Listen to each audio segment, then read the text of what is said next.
کہ سچ کیا ہے۔ شام کو میں نے دیکھا کہ فوزی اپنا بیگ پیک کر رہی تھی۔ وہ بار بار اپنی آنکھیں صاف کرتی اور پھر بچوں کے کپڑے سمیٹنے لگتی۔ اماں اس کے پاس کھڑی تھی اور بڑے دکھ سے اسے دیکھ رہی تھی۔ نازش کمرے میں آئی اور کہنے لگی کہ دیکھا احمد، اب یہ جا رہی ہے اور کچن سے آج پھر راشن غائب ہے۔ میں نے ابھی چیک کیا ہے کہ جو نیا گھی کا ڈبہ میں لائی تھی وہ آدھا خالی ہے اور چینی بھی کم لگ رہی ہے۔ اماں نے یقیناً اس کے بیگ میں بھر دیا ہوگا۔ میں نے غصے میں مٹھیاں بھینچ لی اور سوچا کہ اس بار میں اسے ایسے نہیں جانے دوں گا۔ میں دیکھنا چاہتا تھا کہ اس گٹھری میں ایسا کیا ہے جو اماں اسے چھپا کر دے رہی ہیں اور فوزی اتنے مان سے لے کر جا رہی ہے۔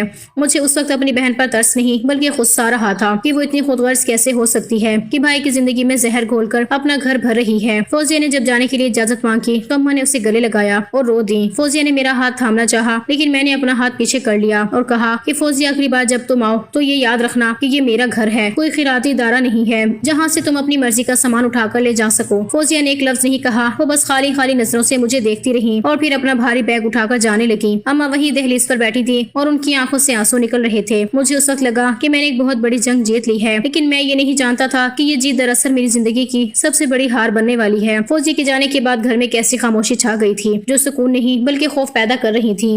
میں نے سوچا تھا کہ اس جڑ کو کاٹنے کے بعد اب نازش خوش ہوگی اور پھر گھر کا بجٹ بھی قابو میں آ جائے گا، لیکن عجیب بات یہ تھی کہ گھر کے حالات بدلنے کے بجائے مزید بگڑتے جا رہے تھے۔ فوزیہ کو گئے ہوئے ایک ہفتہ بیت چکا تھا اور اس دوران میں نے اماں سے ایک لفظ بھی نہیں بولا تھا۔ وہ اپنے کمرے میں بت بنی بیٹھی رہتی، نہ کچھ کھاتی نہ پیتی، بس ان کی آنکھیں ہر وقت دروازے کی طرف لگی رہتی تھی جیسے وہ ابھی کسی کا انتظار کر رہی ہوں۔ ایک شام میں لاؤنج میں بیٹھا تھا کہ نازش کچن سے نکلی۔ اس کے چہرے پر وہی پرانی بیزاری تھی، لیکن اس بار اس میں تھوڑی حیرت بھی شامل تھی۔ اس نے مجھ سے پوچھا کہ احمد، کیا آپ نے کچن سے وہ تیل کا نیا ڈبہ کہیں رکھا ہے؟ میں نے حیرانی سے اسے دیکھا اور کہا کہ نازش، میں کیوں کچن کا سامان چھیڑوں گا، میں تو ابھی آفس سے آیا ہوں۔ نازش نے ماتھے پر ہاتھ رکھا اور بڑبڑانے لگی کہ یہ کیسے ہو سکتا ہے، آپ پرسوں ہی تو نیا ڈبہ لائے تھے اور وہ چائے کی پتی کا نیا پیکٹ جو میں نے ابھی کھولا بھی نہیں تھا وہ بھی کہیں نہیں مل رہا۔ میں نے ایک سرد آہ بھری اور کہا کہ شاید تم کہیں رکھ کر بھول گئی ہوگی یا پھر تمہارا وہم ہوگا۔ نازش نے تیکھے لہجے میں جواب دیا کہ وہم کیسے ہو سکتا ہے احمد، گھر میں کوئی جن بھوت تو نہیں ہے جو سامان اٹھا کر لے جائے؟ فوزیہ تو اب یہاں نہیں ہے، پھر یہ سب کون کر رہا ہے؟ اس کی باتیں میرے ذہن میں ایک زوردار دستک دی۔ بات تو سچ تھی، فوزیہ اب یہاں نہیں تھی۔ نازش کے بقول وہ لٹیری تو جا چکی تھی، پھر یہ راشن کہاں جا رہا تھا؟ کیا اماں ابھی چوری چھپ کے کچھ کر رہی تھی؟ لیکن فوزیہ تو آ ہی نہیں رہی تھی، تو اماں سامان کسے دے رہی تھی؟ اگلے چند دن میرے لیے کسی اذیت سے کم نہ تھے۔ میں نے محسوس کیا کہ گھر سے صرف راشن ہی نہیں بلکہ چھوٹی موٹی اور چیزیں بھی غائب ہو رہی تھیں۔ کبھی اماں کی کوئی چیز غائب ہوتی تو کبھی ہماری۔ ایک دن میں نے الماری کھولی تو میرا ایک گرم کوٹ وہاں نہیں تھا۔ میں نے نازش سے پوچھا تو اس نے صاف انکار کر دیا کہ اسے کچھ نہیں پتا۔ اب میرے اندر کا شک اپنی ماں کی طرف پلٹنے لگا تھا۔ میں نے سوچا کہ کہیں اماں فوزیہ کو کسی اور کے ہاتھ تو سامان نہیں بھجوا رہی یا شاید وہ محلے میں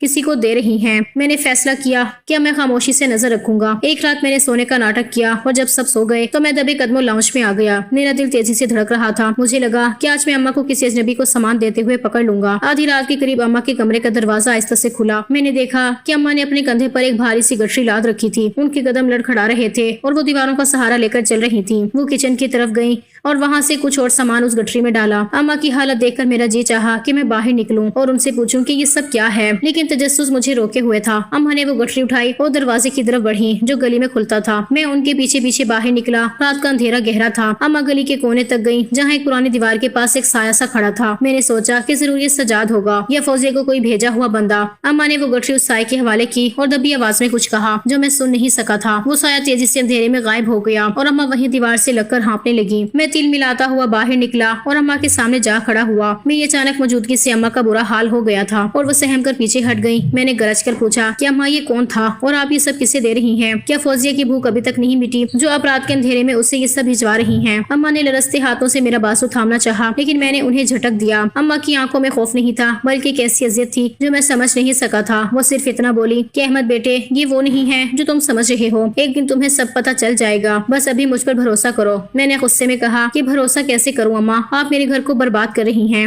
آپ نے نازش کی زندگی اجیرن کر دی ہے اور اب یہ رات کے اندھیرے میں چوریاں۔ اگر آپ کو فوزی اتنی ہی پیاری ہے تو آپ بھی اسی کے پاس کیوں نہیں چلی جاتی؟ اماں نے جب یہ سنا تو وہ جیسے ساکت ہو گئی۔ انہوں نے ایک لفظ نہیں کہا، بس اپنی جھکی ہوئی کمر سیدھی کی اور خاموشی سے اندر چلی گئی۔ اس رات میں سو نہیں سکا تھا۔ نازش اب ہر وقت مجھ سے لڑنے لگی تھی۔ اسے لگ رہا تھا کہ میں اماں کو نہیں روک پا رہا ہوں اور اماں کا رویہ ایسا ہو گیا تھا جیسے وہ اس گھر میں موجود ہی نہ ہو۔ وہ اب مجھ سے نظریں بھی نہیں ملاتی تھی اور نہ ہی کسی بات کا جواب دیتی تھی۔ گھر میں ایک عجیب سی منحوسیت پھیل گئی تھی۔ مجھے لگا کہ شاید فوزیہ کی بد دعا لگ گئی ہے، لیکن میرا اناپرست دل ابھی یہ ماننے کو تیار نہیں تھا کہ میں غلط ہو سکتا ہوں۔ میں بس اس انتظار میں تھا کہ وہ سایہ دوبارہ کب آئے گا تاکہ میں اسے پکڑ کر سارا سچ اگلوا سکوں۔ غصہ میری رگوں میں دوڑ رہا تھا اور مجھے لگ رہا تھا کہ اب وہ وقت قریب ہے جب یہ سارا تماشا ختم ہو جائے گا۔ گھر کی فضا میرے لیے کسی قید خانے جیسی ہو گئی تھی۔ میں ہر وقت ذہنی دباؤ اور الجھن کا شکار رہنے لگا تھا۔ ایک طرف نازش کے روز روز کے شکوے تھے اور دوسری طرف اماں کی وہ خاموشی جسے سمجھنے کی کوشش میں ہلکان ہو رہا تھا کہ ایک دوپہر میں سر درد کی وجہ سے آفس سے جلدی گھر آ گیا۔ لاؤنج میں سناٹا تھا لیکن اماں کے کمرے سے ان کے سسکنے اور دھیمی آواز میں بات کرنے کی آواز آ رہی تھی۔ میں تجسس کے مارے دیوار سے لگ کر کھڑا ہو گیا تھا۔ اماں فون پر فوزیہ سے بات کر رہی تھی۔ اماں کہہ رہی تھی کہ بیٹی تو ایک بار تو آ جا، احمد اب تجھ سے کچھ نہیں کہے گا۔ میں نے اسے سمجھا دیا ہے، لیکن دوسری طرف سے فوزیہ کی آواز آئی جو فون کا اسپیکر کھلے ہونے کی وجہ سے میں نے صاف سنی تھی۔ فوزیہ روتے ہوئے کہہ رہی تھی کہ نہیں اماں، میں اب کبھی اس گھر کی دہلیز پار نہیں کروں گی۔ بھائی نے مجھ پر چوری کا اتنا بڑا الزام لگایا ہے کہ میری روح تک کانپ گئی ہے۔ میں غریب ضرور ہوں اماں، لیکن چور نہیں ہوں۔ میں اب وہی گھٹ گھٹ کر جی لوں گی، لیکن اب کبھی بھائی کے سامنے نہیں آؤں گی۔ آپ پریشان نہ ہوں، میں اپنے ہی گھر کے پیسوں میں سے کٹوتی کر کے بھائی کا وہ قرض چکاتی رہوں گی جو ابا نے ان کی پڑھائی کے لیے لیا تھا۔ میں اپنی آخری سانس تک وہ قسطیں ادا کروں گی تاکہ میرے بھائی پر کوئی بوجھ نہ رہے۔ فوزیہ کے یہ الفاظ میرے کانوں میں پگھلے ہوئے سیسے کی طرح اترے تھے۔ میرا سر چکرانے لگا اور میرے پیروں تلے سے زمین نکل گئی۔ قرض؟ کیسا قرض؟ میں تو سمجھتا تھا کہ میری پڑھائی ابا کی اپنی جمع پونجی سے ہوئی تھی۔ میں ابھی اسی صدمے میں تھا کہ مجھے اپنے بیڈ روم سے ہنسنے کی آوازیں آئیں۔ میں لڑکھڑاتے قدموں سے اپنے کمرے کی طرف بڑھا۔ مجھے علم نہیں تھا کہ آج میری ساس آئی ہوئی ہیں۔ وہ بہت کم ہمارے گھر آتی تھیں، لیکن آج وہ اپنی بیٹی کے ساتھ بیٹھی کہی لگا رہی تھی۔ میں دروازے کے پاس پہنچا تو نازش کی آواز آئی جو اپنی ماں کو بڑے فخر سے بتا رہی تھی کہ دیکھا امی کیسے میں نے اس چڑیل کا راستہ صاف کیا ہے۔ وہ جب بھی آتی تھی میری ساس اسے کچھ نہ کچھ اٹھا کر دے دیتی تھی اور احمد کو لگتا تھا کہ وہ سامان چوری کر رہی ہیں۔ میں نے ایسا جال بنا کہ اب اس کا آنا ہی بند ہو گیا ہے۔ اب احمد کو مجھ پر بھروسہ ہے۔ اب میں آرام سے گھر کا راشن آپ کے گھر بھجواتی رہوں گی۔ آخر آپ کا بھی تو اس گھر پر حق ہے نا۔ میری ساس نے ہنستے ہوئے جواب دیا کہ جیو میری بیٹی، تم نے تو کمال کر دیا، ورنہ وہ نن تو جونک بن کر چمٹی ہوئی تھی۔ میرے سینے میں جیسی آگ لگ گئی۔ میں نے دروازہ زور سے کھولا تو دونوں ماں بیٹی کے چہروں سے رونق ایک دم غائب ہو گئی۔ نازش اچھل کر کھڑی ہو گئی اور ساس کی زبان تالوے سے چپک گئی تھی۔ میں نے دھاڑ کر کہا کہ تم یہ سب کر رہی تھی، تم نے میری بہن کو رسوا کیا تاکہ تم اپنا گھر بھر سکو۔ نازش نے ہکلاتے ہوئے کہا کہ احمد میری بات تو سنے۔ میں نے اسے ایک زوردار تھپڑ رسید کیا اور کہا کہ ایک لفظ مت بولنا، تم نے ایک پاکیزہ رشتے میں زہر کھولا ہے۔ پھر میں دیوانوں کی طرح دوڑتا ہوا اماں کے کمرے میں گیا اور ان کے قدموں میں گر گیا۔ میرا پورا وجود ندامت سے کانپ رہا تھا۔ میں نے روتے ہوئے پوچھا کہ اماں مجھے بتائیں یہ قرض کیسا ہے اور فوزیہ کیوں پیسے دے رہی ہے؟ اماں نے تڑپ کر میرا سر اٹھایا اور مجھے سینے سے لگا لیا۔ وہ کہنے لگی کہ احمد بیٹا، تیرے باپ نے جب تجھے انجینئرنگ کروانی تھی تو ہمارے پاس پیسے نہیں تھے۔ انہوں نے اپنے ایک دوست سے بہت بڑا قرض لیا تھا۔ ابا کے جانے کے بعد وہ لوگ اب تقاضا کر رہے تھے۔ تو ہمیشہ یہ کہتا تھا کہ میں تمہاری ہر چیز بہن کو دے دیتی ہوں۔ مجھے ڈر تھا کہ اگر میں تجھے بتاؤں گی تو اپنی بہن کو مزید برا سمجھے گا۔